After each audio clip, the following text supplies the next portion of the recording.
Indian രാഷ്ട്രീയത്തിൽ വളരെ പ്രധാനമായി ഉയർന്നു വരും എന്ന് കേട്ടൊരു പേരാണ് അണ്ണാമലൈ.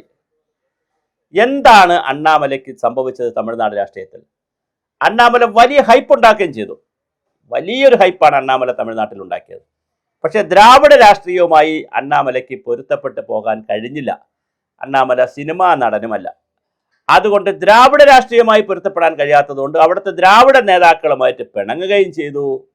എന്നാൽ ഒരു സിനിമാ നടനല്ലാത്തതുകൊണ്ട് ജനങ്ങളെ കയ്യിൽ കിട്ടിയുമില്ല.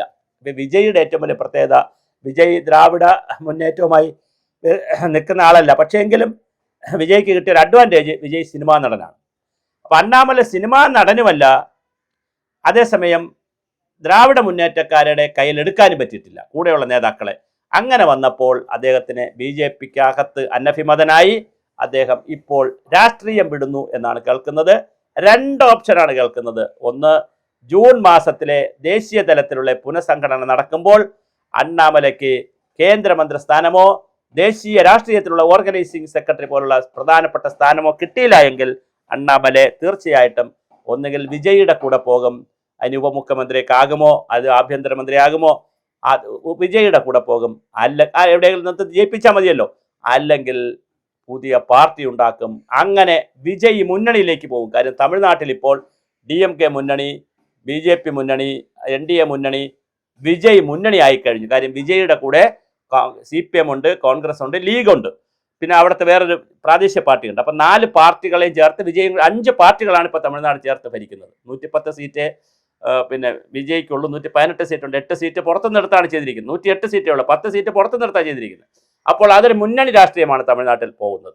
അതുകൊണ്ട് തന്നെ പിന്നെ ADMK പിളർന്നു. അങ്ങനെയും കുറച്ച് പേര് വിജയുടെ കൂടെ പോയിട്ടുണ്ട്. അപ്പോൾ വിജയ് ശക്തനായിട്ടുണ്ട്. ആ ശക്തിയിലേക്ക് അണ്ണാമല കൂടെ ചെന്നാൽ തമിഴ് രാഷ്ട്രീയം മനോഹരമായിരിക്കും.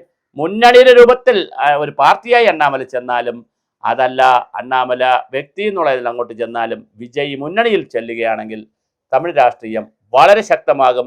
കാര്യം അണ്ണാമല IPS-കാരനാണ്, നല്ല തലയിൽ ആളുതാമസമുള്ള ആളാണ്, ക്രൗഡ് പുള്ളറാണ്, മാസ് പുള്ളറാണ്, നന്നായി സംസാരിക്കുന്ന ആളാണ്, തലയിൽ ഓളമുള്ള ആളാണ്. അങ്ങനെ ഒരാളിനെ, ഒരു ബുദ്ധിജീവിയെ കിട്ടിയാൽ സത്യസന്ധനുമാണ്. അങ്ങനെ ഒരാളിനെ വിജയുടെ കൂടെ കിട്ടിയാൽ വിജയുടെ ബലം ഇരട്ടിക്കും എന്നുള്ളതാണ് തമിഴ്നാട് രാഷ്ട്രീയം നമ്മളോട് പറയുന്നത്. അങ്ങനെയാണെങ്കിൽ അണ്ണാമലയെ BJP കൈവിടുകയാണോ അതോ അണ്ണാമല BJP-യെ കൈവിടുകയാണോ? എന്തായാലും അണ്ണാമല തമിഴ്നാട് രാഷ്ട്രീയം വിടും എന്നാണ് കേൾക്കുന്നത്. അല്ലെങ്കിൽ കണ്ടീഷനാണ്, ഞാൻ ഈ കണ്ടീഷൻ വെച്ചാണ് പറയുന്നത്. അല്ലെങ്കിൽ അണ്ണാമലയ്ക്ക് ഈ ജൂൺ മാസത്തിലെ കേന്ദ്രത്തിൽ നടക്കുന്ന മന്ത്രിസഭാ പുനഃസംഘടനയിലോ പാർട്ടി പുനഃസംഘടനയിലോ കൃത്യമായ പൊസിഷൻ കിട്ടണം. തമിഴ്നാട് പ്രസിഡന്റാക്കി വയ്ക്കാൻ ഇനിയിപ്പോൾ സാധ്യതയില്ല.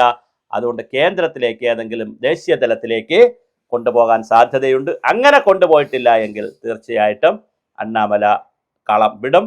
പുതിയ പാർട്ടിയോ വിജയുടെ കൂടെയോ ചേരുന്നത് നമുക്ക് കാത്തിരുന്ന് കാണാം.